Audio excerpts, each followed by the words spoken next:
and say we're going to play a game and let's say bet some money on it or something. That wouldn't be legit.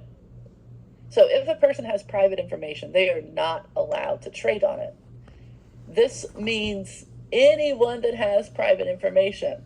So Martha, when she went to jail, prison, before she became friends with Snoop, she received private information from someone. She wasn't an insider at the firm, but she received private information, and then she traded on that information, and so then she went to prison. And basically it helped her, I guess it helped her public image, because now she's like cool old white woman hanging out with Snoop kind of thing, right? But yeah, she went to jail because she had private information and made a trade. Dude down here that played for the Browns, which already seems like punishment enough, maybe, if you've ever been to Cleveland. It's not fun.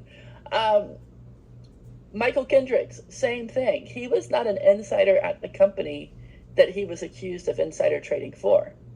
He just got information from a friend. He made a trade on it, made some money, and got flagged by the SEC. And when they investigated it, they realized that, he traded on private information, and that's how he made the money. So, sentenced, found guilty and sentenced for insider trading. And so, what we do for CEOs and like all the top executives at a company, they have to disclose their holdings and their trading activities so that the SEC can watch them and make sure that they're not insider trading. But then sometimes even non-insiders at the company, people like Michael Kendricks and Martha Stewart, they know someone that has private information. They trade, and they also get in trouble for it. And like Michael Kendricks too, he didn't even make that much money from it. Like, considering he was already a professional athlete, he only made, I think, like $200,000 from insider trading. So it's not like he made like millions of dollars, and of course he had to give it all back when he went to prison or got sentenced for it. I don't know if he actually went to prison or not, but he was definitely found guilty of it. So yeah, anyone that has private information, if you ever receive private information, don't trade on it because you could go to jail. It's the one thing that they actually are serious about. And if they will send Martha to prison, they will send anyone to prison over insider trading. And that is officially your last little note there about regulations in Chapter 3, which brings us to Chapter 4. Last little short chapter, only 10 pages of notes that we'll roll through for our last topic here of learning a little bit more about markets. All right, so 1 was our intro, right? 2 got us into banking and money and having this concept of a financial system. 3 talked about investment banking a little bit more in like detail. And then now we talk about those markets a little bit more in detail. So all we're going to do is taking like concepts from Chapter 2, like the investment banks and the markets, and delving down into them. Last chapter was investment banking. This chapter is the markets. And then we completely switch gears after exam 1, but we wrap up here with the markets, with an introduction to them, some basic mechanics of them, how we measure the market, which will actually come up later in the course again, and then something called market efficiency. So all just basic, not basic concepts, but all just concepts about how the market works. And again, when we say market, we don't mean like, I'm going to go to the supermarket. Not the supermarket. We're not going to HEB. We are talking about stock markets in this chapter. And as a reminder, why do we even care about the stock markets? Well, firms like to go to the stock market because they get to raise capital. There's that fancy word again. They get to raise money. They go sell their stock in the stock market to investors over here. Here's you, the investor. And they get money, right? You give them some money for their stock. And then they can go build a new building or come out with a new line of iPhones or whatever else. Take over the world. You, the investor, you like the stock market because you get to invest your money and earn a little bit of a return. That way, in like 80 years, you can finally retire before you die. And you can grow your wealth, kind of thing, by investing in the stock market. Right, so we both get a benefit from investing, or from the stock market's existing. Firms get to raise money in the stock market. We get to invest in the stock market.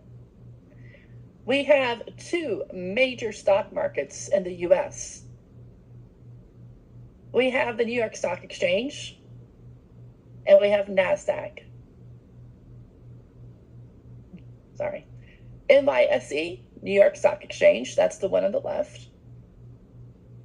NASDAQ is the one on the right. NASDAQ actually does stand for something. I do not expect you to remember this. National Association of Security Dealers Automatic Quotation System. That's the A and the Q. Automatic Quotation System. Automatic quotation just means it gives us prices. That's what a quotation is here. It displays prices on a screen. This is all NASDAQ. It really is. The difference between the two, if you've ever seen a movie like, what was it, one of the recent Batman movies in the past few years, they were on like the floor of the New York Stock Exchange, right? And they were like going to blow it up. If you're going to blow up a stock exchange, I am not saying that you should. And I'm being recorded right now, so I'll make this clear. I am not recommending that anyone go blow up a stock exchange. But if you were to blow up one up, or if you were to see it in a movie, they are probably blowing up the New York Stock Exchange. Why? Because it's an actual physical market. Keep that, or put that wording in your notes.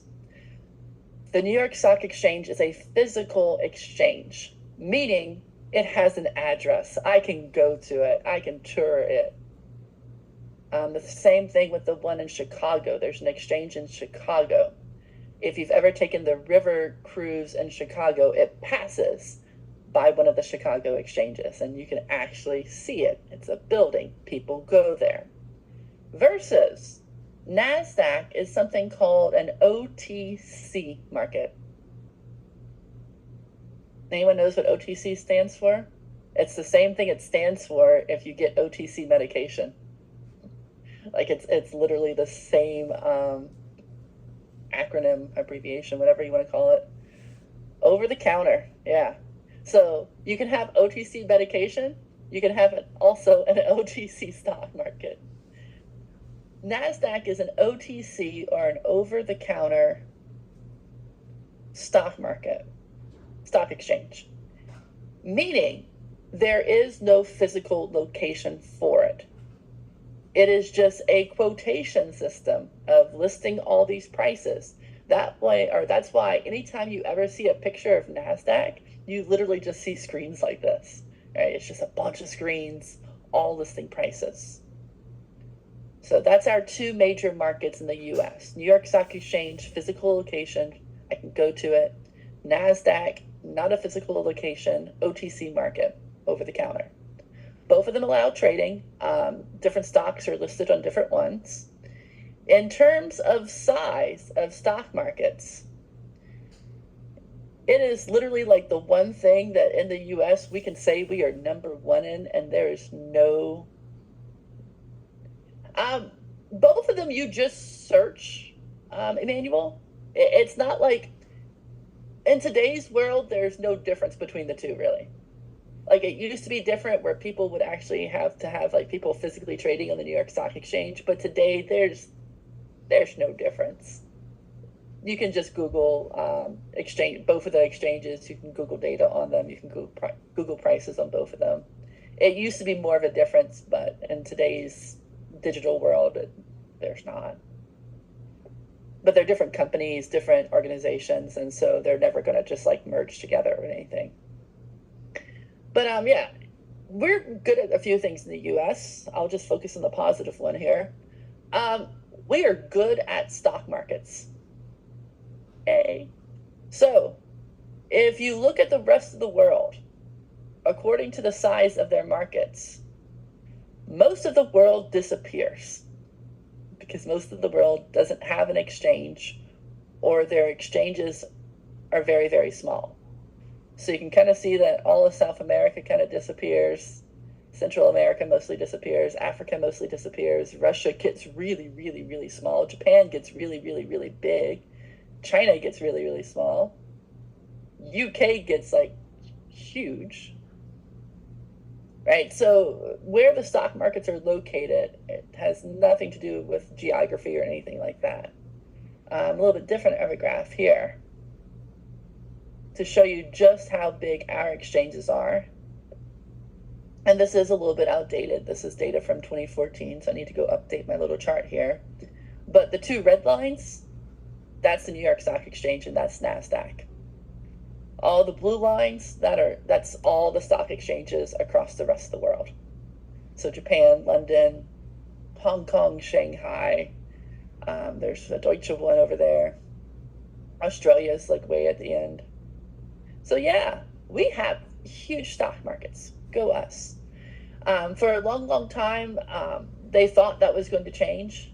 So back when I was an undergrad, Sarbanes-Oxley was just being rolled out after the Enron scandal and all the other big corporate scandals at the time. And everyone was like, look, the U.S. is going to lose their standing as the number one stock exchanges in the world because you guys are putting in all these crazy accounting laws and no one's going to want to come do business in the U.S. and your stock exchanges are going to lose their power. Yeah, that never happened. Right? I was back in undergrad in 2007, and that prediction, even as of 2014, it never happened. And it's the same kind of thing today. That prophecy that the markets were going to decline in popularity never came true. So don't believe everything you read in textbooks. Sometimes when textbooks try to predict the future about what's going to happen, sometimes they are wrong. And like I said, I can say that from personal experience. They said the U.S. markets were going to decline, just like they said the dollar was going to stop being the reserve currency of the world whenever the euro came out, and that didn't happen either. All right, people that participate in the stock markets. We got brokers, we got dealers, and we got market makers.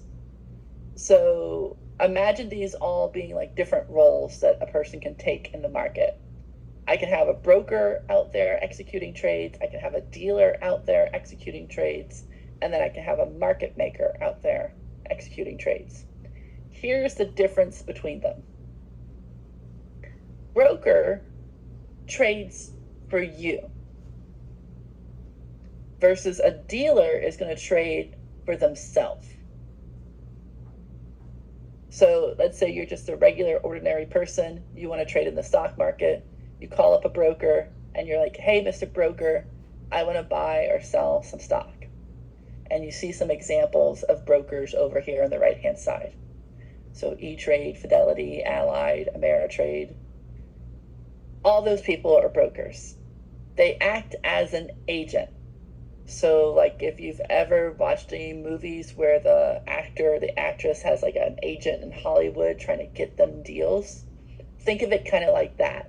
The agent is acting on their behalf, right? The agent is just going out and represent you, or like a sports agent representing an athlete. The agent is just going out and they're acting on your behalf. They're going to make money by charging a commission. So that's going to be basically their fee. And because they're just acting on behalf of you, they're acting as an agent for you, you ultimately bear the risk of any price changes. So like you're going to tell your agent, hey, I want to buy this stock. The agent's going to be like, cool, I'll go do that for you. But if the price goes up or if the price goes down between the time we talk and I go buy the stock, that's on you, right? The agent's not going to take like the extra hit on the price changing. It's going to be you that takes the hit. The agent's just acting on your behalf. Versus a dealer, think of it like a used car dealership, or, again, not PC, not saying you should engage in this, but think of like a drug dealer. right? Because that's the other context that we see the word dealer get thrown around pretty often. Used car dealers and drug dealers. Who do they trade for? They trade for themselves. Whenever someone's acting on their own behalf, we call that a principal.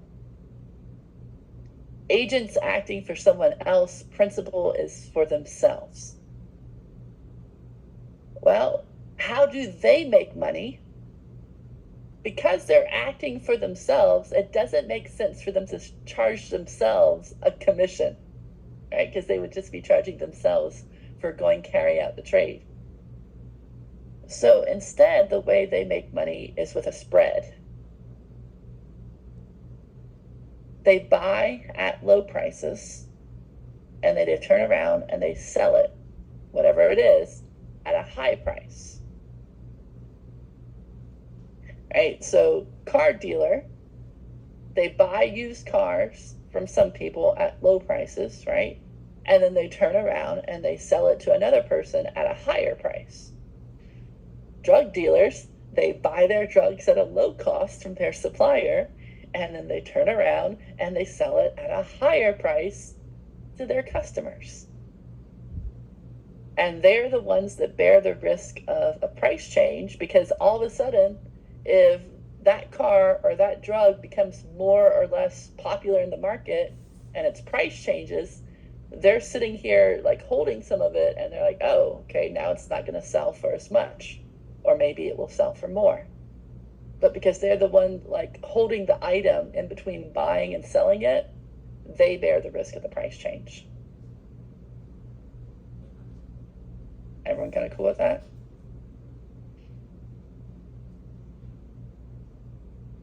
This is also why I prefer teaching college and not high school, because I don't have to worry about talking to people under 18. And we're all adults, and we know that drug dealers exist, and that's okay. Market makers. These are dealers for a specific stock. So think about this as being like a used car dealership that specializes only in Mazdas, or a drug dealer that specializes only in cocaine. They don't touch any of the other drugs. They just do cocaine, or they just sell weed, and they don't sell any of the harder stuff, right? They have a specialty in a specific drug or car, or since this is finance, stock. They have a specialty in a specific stock. Because they stand there with their inventory of this stock, they stand ready to both buy and sell, it says. So like they will just have a little basket of their stock, and they're just sitting there. And if I'm a market maker in Apple, then I'm sitting here ready to buy Apple or sell Apple at any time from my little inventory of Apple stock. So some people will come to me wanting to buy the Apple stock. Other people will come to me wanting to sell their Apple stock, and I will facilitate both of them. They're called a market maker because they make a market in that stock, because they're holding an inventory. Both sides of the market can come to them and say, hey, can I buy or sell the thing that you're making a market in? Because a market maker is a dealer, they bear the risk of the price. So the market maker is a dealer ultimately, and so if the price changes, it's on them. They will either benefit or get hurt by that price change. So, broker acting for you, dealer acting for themselves, market maker, a specialized dealer, basically. The other way I often tell students to kind of remember it, and again, this is terrible. Let's go with the car example first. If you've ever tried to buy a car, or if you've had a friend try to buy a car, and they bring someone else with them to help like negotiate and to help like be tough and everything, then your friend is kind of acting as a broker, right? They're coming with you to help you do the deal. If you've ever wanted to buy drugs, but you don't want to go to the drug dealer yourself because the drug dealer is scary, the broker is the friend that you call up that knows the drug dealer personally and is not scared of them because they went to high school or something together. I don't know. And again, not encouraging drug use. Don't do that. You can get in trouble for it. It's not good. But we see that example in TV, let's say. I'll use that. Questions about broker, dealer, and market maker. Or we can kind of picture them in our heads all doing these different things. Cool. All right. So broker, dealers, and market makers all sit there and they play in the stock market. And I kind of already mentioned that the way that the dealer or that a market maker is going to make money is they are going to charge a spread. Right? And we use the term spread in other contexts too, right? With like betting on like football games or something, right? You got to cover the spread kind of thing. Well, here, spread is the difference between the high price and the low price. The high price that I sell at versus the low price that I buy at. So if I'm the dealer, the way I make money is that when I sell a stock, I sell it at a high price. And if I try to go buy the same stock from someone else, I'm not gonna buy it at that high price, right? I'm gonna give them a lower price. So let's say I will sell you a share of Netflix for $100, but if someone comes to me and they try to sell it to me, I only buy it for $95. And so then my spread ends up being $5. That way I can make some money, right? Because this is my job. I gotta make some money somehow. So I buy from people at low price and then I sell it at a high price. Yeah, market makers also make money from the spread. Because they are dealers, they make money the same way as a dealer. Like I said, a market maker is just a specific dealer. So instead of selling all the cars, I only sell Mazdas. Or instead of selling all the drugs, I only sell weed, kind of thing. Or instead of selling all the stock, I only sell Apple. All right. So in finance, we don't like just saying high price, low price. We want to give things names. Right? Let's name things. And so here's the names that we gave to these things. Anytime you go look at a stock price, and I'll pull up Yahoo right now and I'll share the link. Anytime we go look up stock prices, what we're going to see is both bid and ask prices. A bid and an ask. The bid price, it says, bank buys bid, and for the ask price, it says bank sells blank. All right, here's the way that I used to teach this, because I used to teach a lot of international finance. And whatever you see here for bid and ask also applies for international finance. So what would this be? Yeah, this would be like a market maker would be charging these prices. A dealer also functions the same way. Market makers and dealers both make money off the spread. And so they both are dealing with bid and ask prices. All right, so click on that link of Netflix if you have a screen available to you and a device available to you. If you click that and you look kind of to the left-hand side, you see that there's currently a bid for Netflix of $6.97 and an ask for Netflix of $6.98.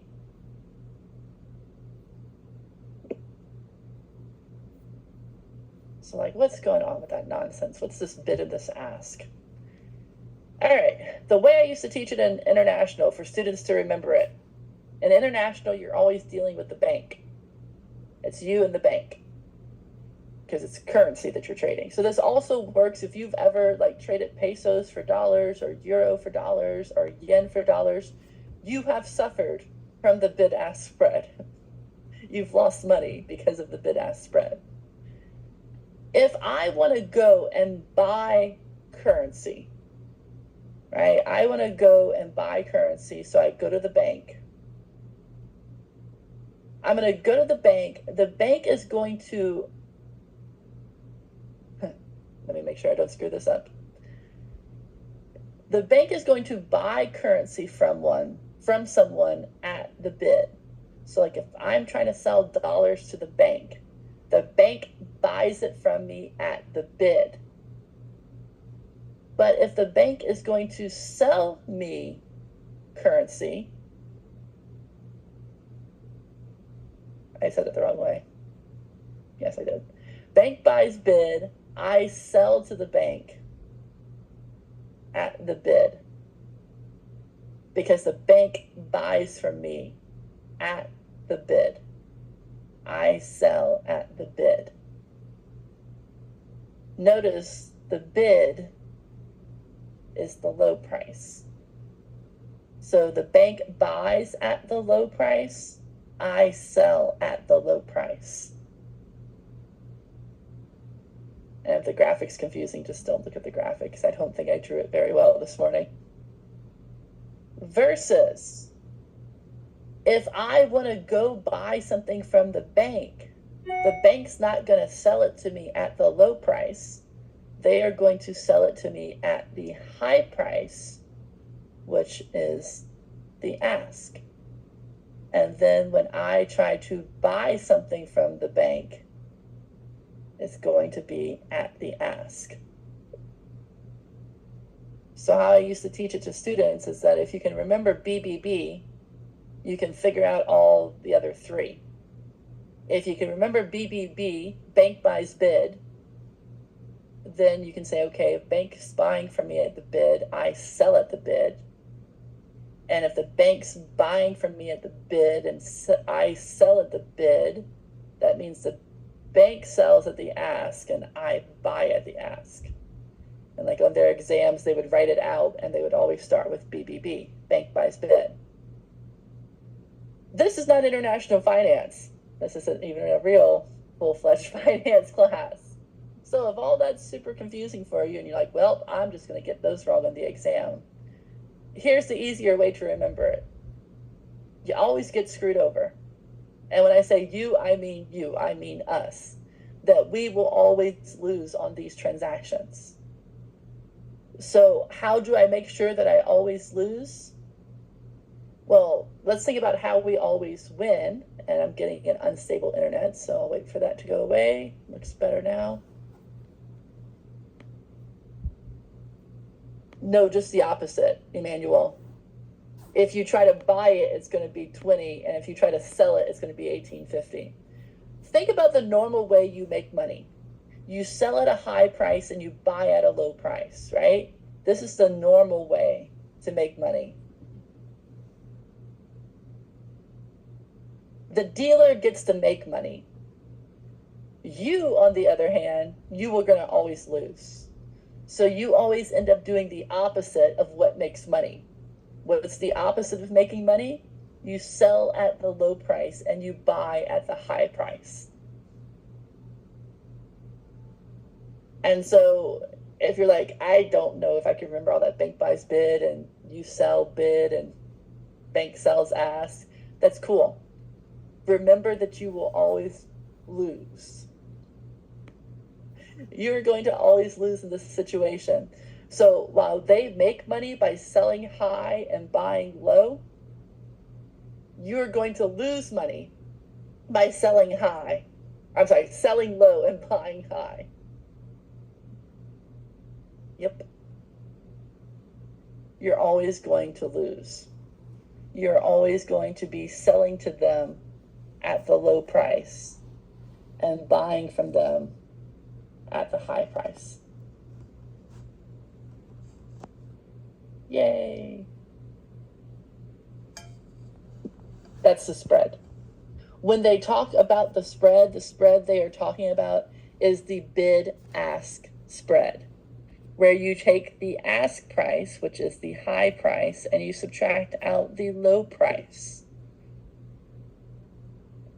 And the spread is typically not zero. And so you can actually go to various websites and you can go look at the spread for like various currencies, because that's how most of us kind of encounter this, especially like being so close to Mexico, right? In the past, a lot of my students have had foreign travel to Mexico, and they know that if they just go and they exchange money back and forth, then eventually you will end up with no money, right? Like eventually you will have, if you start off with $100 and you exchange $100 for pesos, and then you exchange those pesos back for dollars, eventually you will end up with no dollars and no pesos, right? Do not go just trade currency back and forth for fun. It would not be a good thing. If you click on that link in the text box, and let me see if I can bring it up here, you can actually go put in different spreads. And the spreads are going to be different, first of all, depending on who you are. And then they are also different based on where you trade at. And it's not just going to give me, let me see if I can click it over here maybe. Sorry. Let me find the link on my side.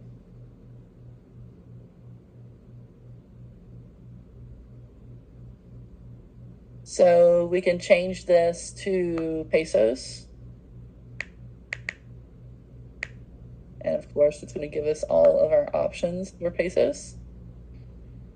And there's your current exchange rate. I can come down here where it says plus or minus 0%. And I can see the spread.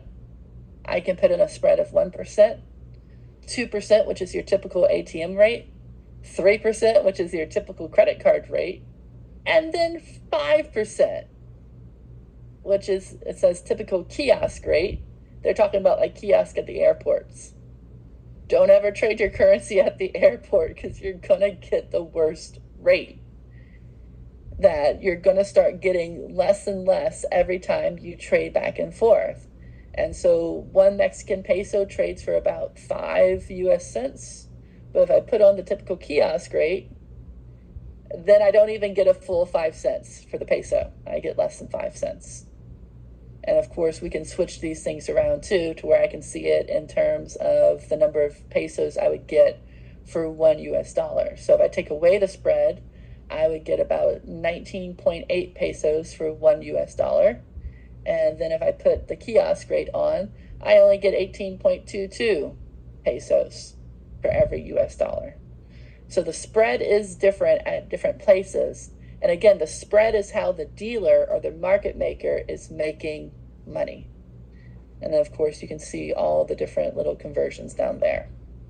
But the spread is why you would just end up with $0. So never go just exchange currency for fun. If you really want to get rid of your money, I don't know, go to a strip club or something. I'm sure it would be funner than just going to the airport kiosk and like trading your dollars to pesos back and forth. So spread is typically not 0. Now, if you're wondering again why we're talking about currency, it's not necessarily that we're talking about currency, it's because we're talking about these bid and these ask prices, right, in the stock market. And we just also see bid and ask prices with things like currency. Other things you need to know about trading here. You can trade in round lots, or you can trade in an odd lot. So here's my round and there's my odd. I didn't have a good picture for an odd lot, so I just took a picture of one of my previous dogs when we used to dye her pink, and she looked odd. There's your odd lot, odd dog. Round lots. Round lots are normal, typically 100 shares. Odd lots are anything that is not normal. Like, that's a weird definition, right? Round lots are like buying in bulk. Odd lots are like when you go to Walmart and you don't buy in bulk. And so just like if I go to Costco or I go to Sam's and I buy in bulk, it's cheaper. Versus if I trade in an odd lot, or like I shop at Walmart or HEB, it's more expensive, right? It's more expensive per unit if I go to Walmart or HEB and buy like just a can of soda versus I go to Sam's and I buy like the really big pack of soda or the really big pack of toilet paper or whatever else you go to Sam's to buy. Round lots are bulk lots, so they're cheaper to trade, versus odd lots are not that 100 bulk little group of shares, and so they're more expensive to trade. That's really all I kind of need you guys to know about round lots versus odd lots. Rounds are cheaper. Just like going to Sam's or Costco is cheaper per unit. That's it for round and for odd. Now, some stocks that's really expensive to buy a round lot, and some stocks it's a lot cheaper to buy a round lot just because of stock price, right? So buying a round lot of Netflix selling for like $600, that takes a lot of money, versus buying a round lot of a stock that only sells for $20. That's a lot more manageable. So sometimes it's difficult to buy a round lot just because of the price of the stock. But you do have round lots and you have odd lots. Everyone kind of cool on that?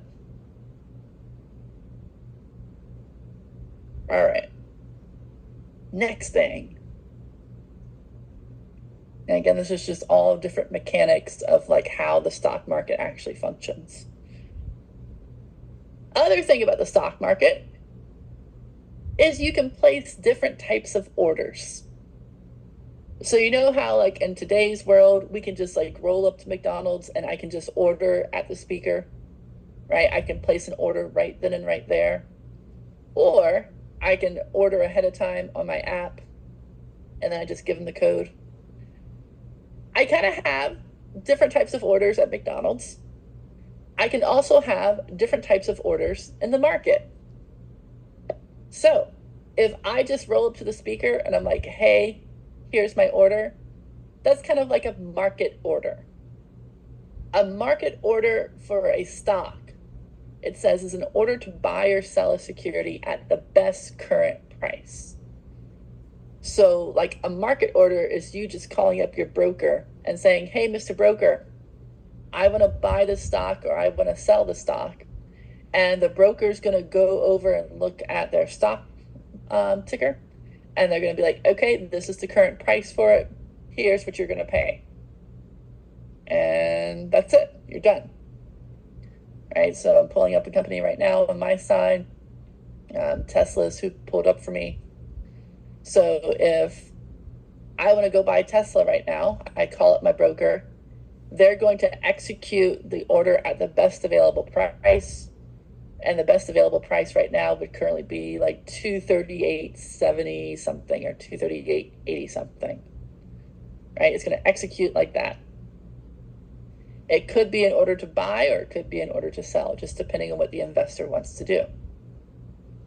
Versus the next two types of orders are not market orders. These are what's called limit orders. These are both types of limit orders, L-I-M-I-T. Limit orders, they set up a boundary, is one way to think about them. They set some type of boundary. And they say, hey, only do this if that boundary is hit. All right, so if the price hits a certain boundary, I want you to take a certain action. A limit order. If it's a day order, it's only good for that day. So it's a type of limit order that's like really, really short term because it only lasts for that day. So it says it's an order to buy or sell at a price that is canceled at the end of the day if not executed. So I call up my broker. I'm like, hey, I want a day order. I want to only buy Netflix if it hits $500. Or I want to only sell Netflix if it hits $700. And then if Netflix does not hit that 500 or that 700 price today, it goes away. It never gets executed. It just disappears. Versus a good till canceled order is a limit order, but it's more long-term because it just continues to exist day after day after day until it either gets executed or until I call up my broker and I'm like, hey, cancel that order. So it says it's an order to buy or sell at a specified price that remains in effect until executed or canceled. So if the stock hits that price, it gets executed at that price that I specified. And if that never happens, it just keeps existing day after day after day until I call them up and cancel it. Think about limit orders as being something that you put into place because you want to practice some like self-control. So like sometimes we know that people have bad behaviors in the market. They tend to hold on to losers too long and they will sell winners too fast. And so I can set myself like a losing limit that says, okay, after this stock price drops too much, I will force myself to sell it by placing a limit order.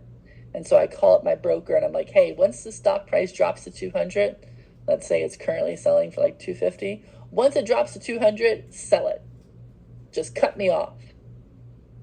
That way I don't have to like rely on my own emotions or anything to cut myself off. I can just have a limit order do it for me. Whereas a market order would just get executed right away.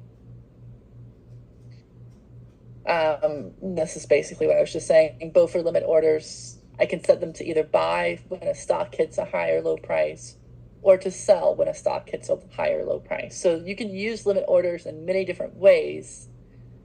And again, it's to help, for some investors, it's to help control their behavior.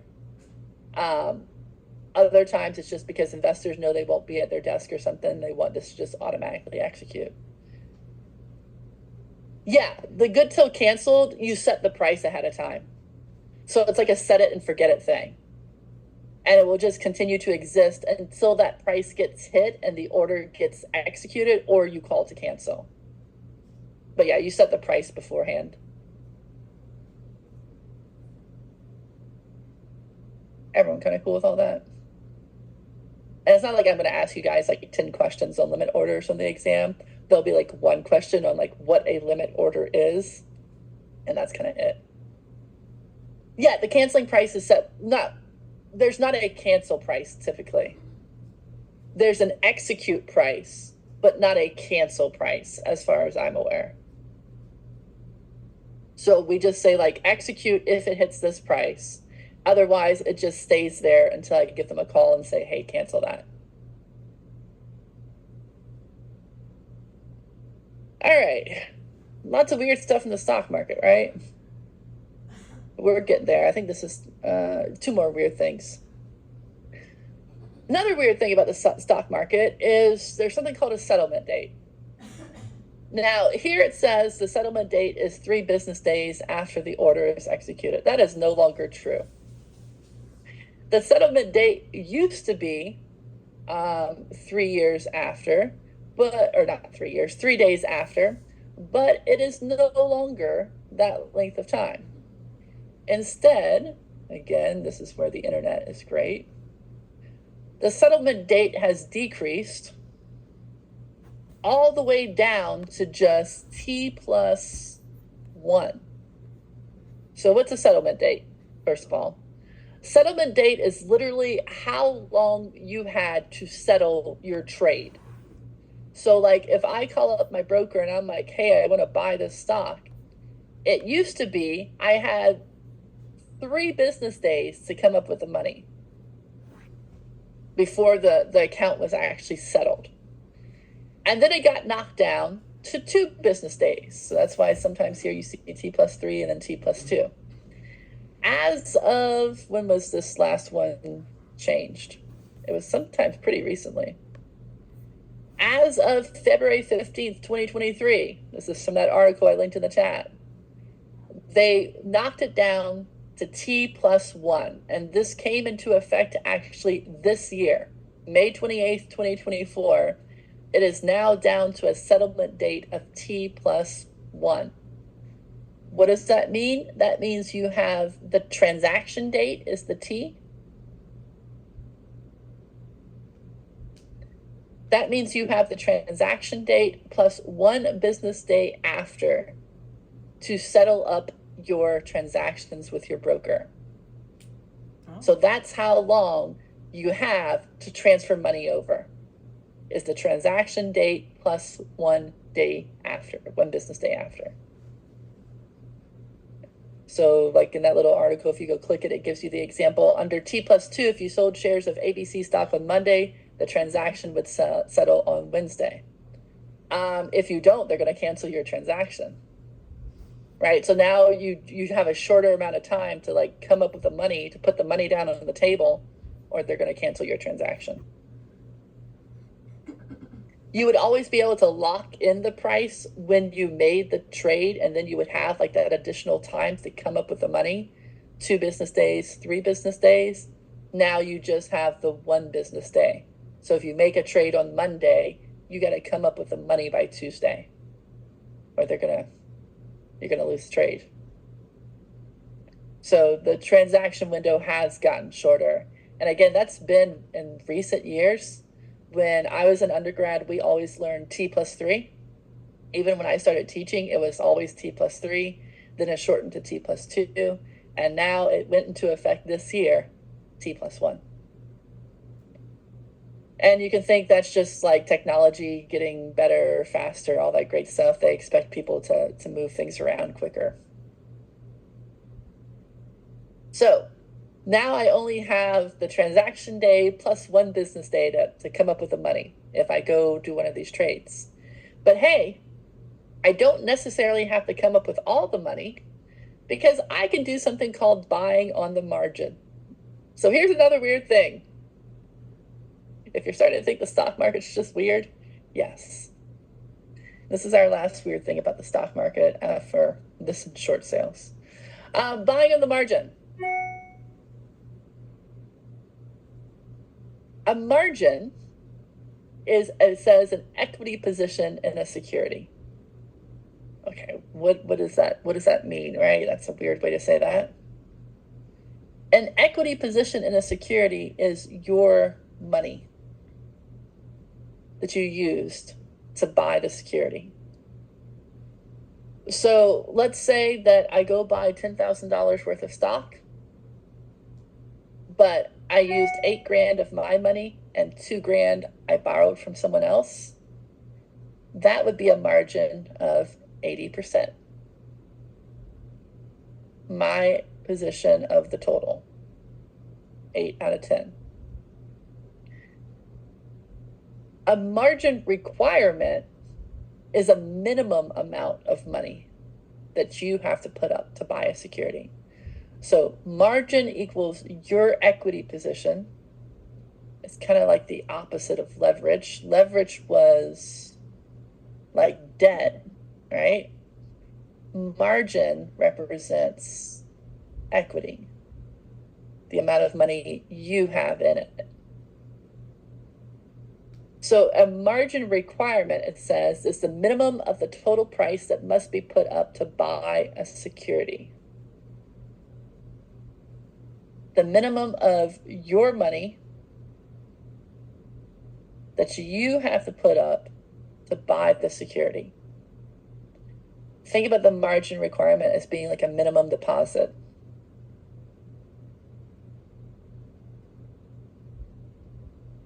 And anytime I buy on the margin, I introduce leverage, because I end up using debt to fund the rest.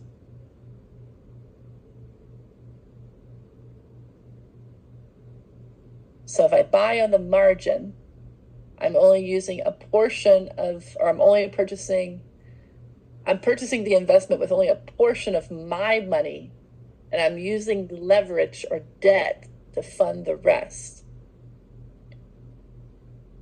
Now, margin requirements are usually pretty low, especially if you're a big investor.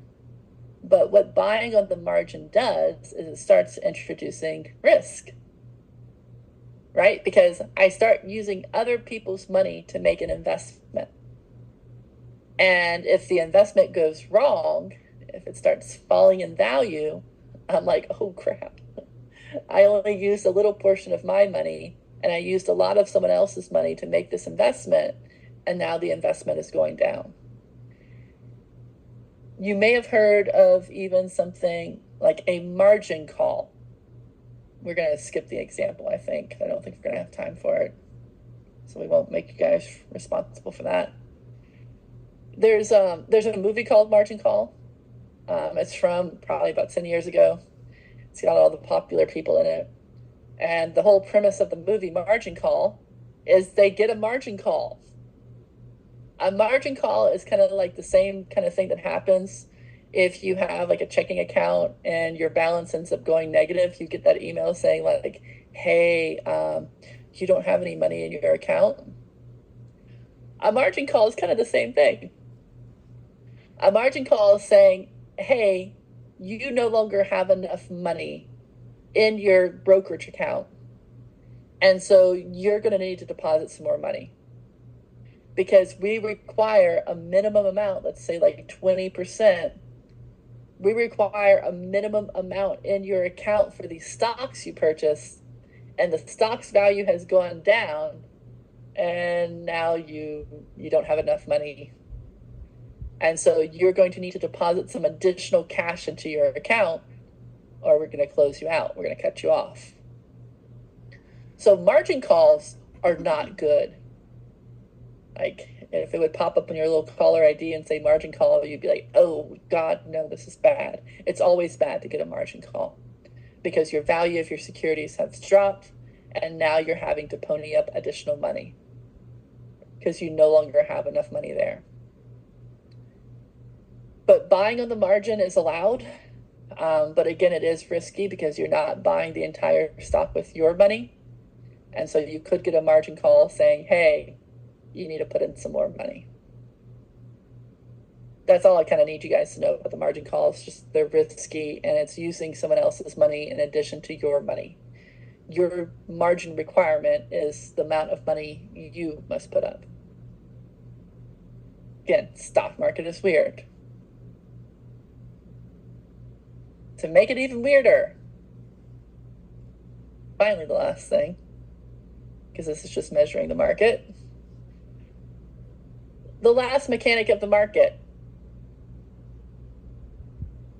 is something called a short sale,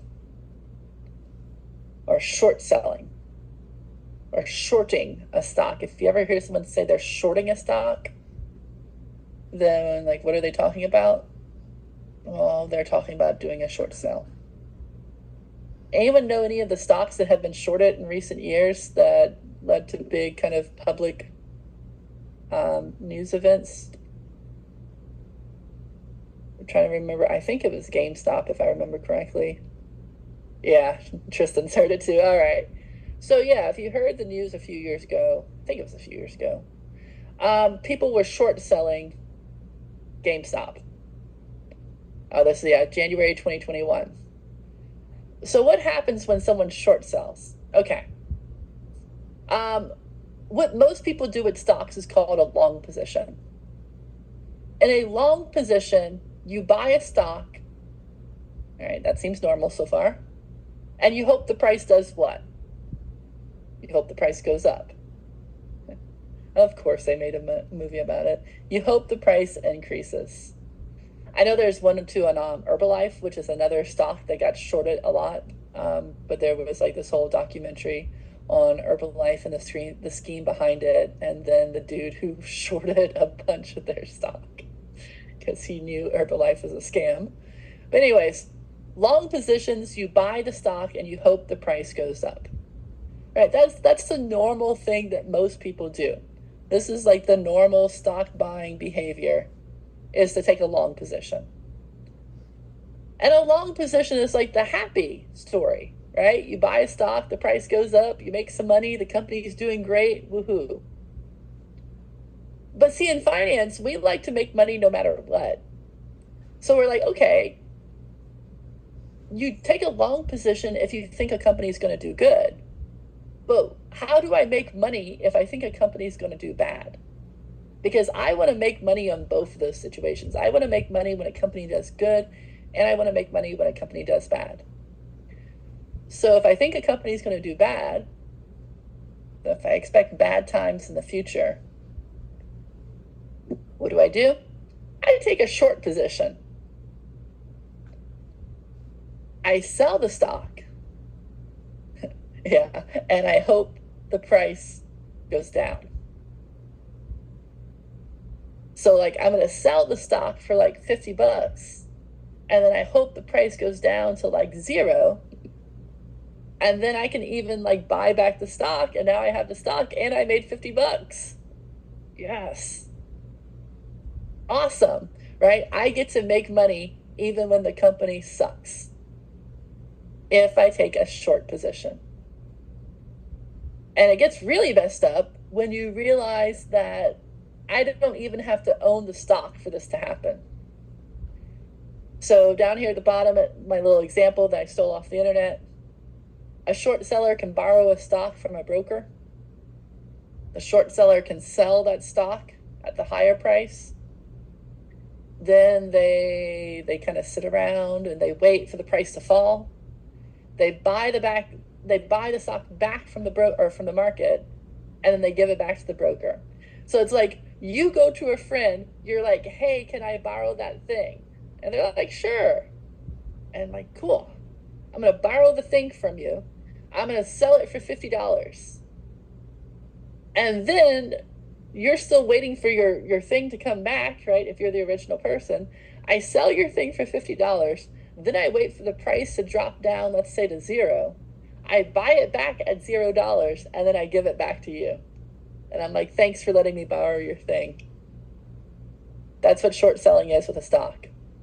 I go borrow the stock from someone. I sell it to someone else at the high price. I wait for the price to drop. Then I buy it back from the market. And then I go back to the original person. I'm like, okay, you can have it back now. Thank you. Yay. Short selling is extremely risky. Why is it so risky? I'm betting on the price to go down, right? How can that go wrong for me? Well, if I'm betting on the price to go down, what happens if the price doesn't go down? The price could go up, right? So if this goes wrong, the price goes up. How high can a price go? What's the max that a price can hit in the stock market? Yeah, the moon. Infinity and beyond, right? The price could go super duper duper high, and then I still have to buy it back and give it back to my friend because I borrowed the stock originally from my friend and I sold it. And my friend's like, hey, where's my stock? And I'm like, oh, crap. I have to go buy it back at the moon price or the infinity price. And so short selling is really, really risky because if it doesn't work in the way you think it's going to, if you end up being wrong, your losses are infinite with short selling, and your gains are capped anytime you have a short sale. Versus in a long position, it's just the opposite. In a long position, your gains are unlimited and your losses are capped. Because the most you can ever lose is just the price that you paid. Right? If I buy a stock for $50, the most I can ever lose is $50 if its price goes down to 0. And my gain is unlimited because the price could go to the moon. But in a short position, it's just the opposite. My losses are infinite and my gains are capped. So we don't let regular people short sell. We don't let normal investors typically get that much into short selling because they can get in trouble. because they could end up having infinite losses and only limited gains. So, yay, short selling. It's another one of those funky things that finance does that people make us, or that people look at us like we're crazy. Because we make money no matter what. We think a company is going to do good, we take a long position. If we think a company is going to do bad, we take a short position. And either way, we can make money regardless of what the company does. Yeah, so like, how can you short sell? That's when it gets a little messy, I would say. So that's when you got to go to like the SEC and everything, and that's when they will tell you the exact kind of rules that is around short selling. It's not always legitimate to do. I'm trying to look, I haven't looked at it in a bit, but there's all these regulations and rules around who can short sell and when they can short sell and what they have to have backing them to short sell, because it is so risky. But yeah, we definitely know there's scandals around it. GameStop is one, if you want to go look at the documentary. Herbalife was another one that they were short selling it for a while. And of course, the company is never happy when you're short selling their stock, because you are saying publicly that you're betting on that company to fail. So companies don't like short selling. All right, here's going to be our last note here. And again, if the other class doesn't get to this, I will definitely make sure to let you guys know that it's not going to be on the exam. We're going to probably skip efficiency, but I'll at least get to measuring the market. We've been talking about the market, right? The stock market. Well, if you ever hear people talking about the market, the stock market, a lot of times they're also just referring to the current value of the market, right? They want to measure the market. Well, what do we mean when we say the market? It says the value of every asset in the economy. Why do we like to measure the market? We think it's a proxy for the health of the economy. So like if you've ever flipped on a news channel and they have the little ticker running across the bottom, or if you turn on the news around 5 o'clock each day when the markets have just closed and they put up a list of how the different markets did for the day, and you're like, why are they showing this? Like they do it as much as like a weather report, right? We think that the stock market is used as a proxy for the health of the economy.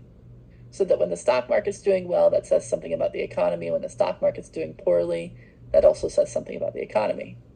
All right, that's why going into this political cycle, you're going to hear a lot about how the market's performing and if it's been higher or lower, because we think it's a reflection of the economy. We can't actually measure the market. We can't value every asset in the economy and add up the values. It's not feasible. So what we do instead is we come up with a proxy for the market. We come up with some way we can measure it reliably, and that we can consistently look at this one number, and we can call that the market. What are we going to use as a market measure in this class? And this will come up later when we do some math in future chapters. What we use as a measure of the market is the S&P 500. S&P stands for Standard and Poor. You do not need to remember that, but it does stand for something. Standard and Poor is the company that compiles together this data. And what you see there is the S&P 500 as it existed in 2016. The little boxes, each one's a company. The letters, that's their ticker symbols. And the size of the box represents the size of the market cap of the company. So some of the bigger ones, you can probably recognize the tickers: Google, Facebook, Microsoft, Wells Fargo, JP Morgan Chase, Amazon, Apple, Walmart, Disney, Twitter, back when Twitter used to be Twitter. GE's over here, Coke and Pepsi are down at the bottom. If you start getting into the right-hand side, they start getting a lot harder to identify, because those are like industrial companies that we usually don't really know the names of. But what the S&P does is it tracks the value of these 500 companies over time. And if their values go up, we say that the market is up. And if their values go down, we say the market is down. So it's just like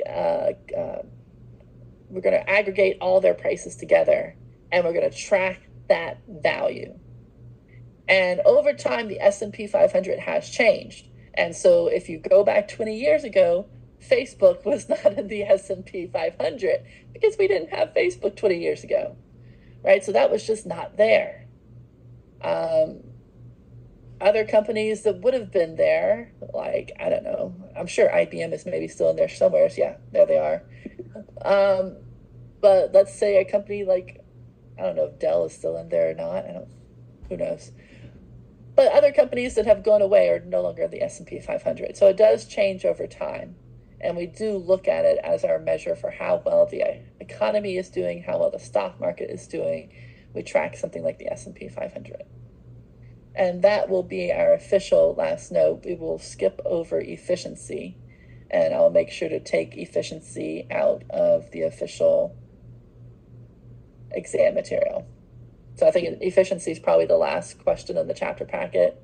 We will skip over efficiency. I may mention it a little bit in the future, but it won't be official exam material since we only have a minute left, and I'm going to stop talking. So that is the official end of your notes, will be the measure of the market. Efficiency will leave out, and that's what you'll be responsible for next week. Keep an eye on Canvas for announcements about the other quizzes going up, assignment 1 going up, and details about the exam and extra office hours available this weekend if you have any questions. No class on Tuesday. I will see you guys again in person online on Thursday. And I'll hang out if you need anything. Have a lovely rest of your day.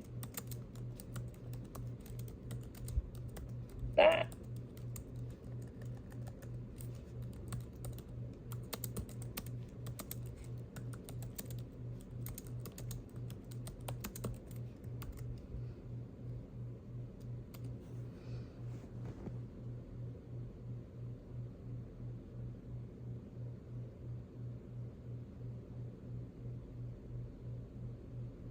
Yeah, if you have a recording, you're allowed to share whatever.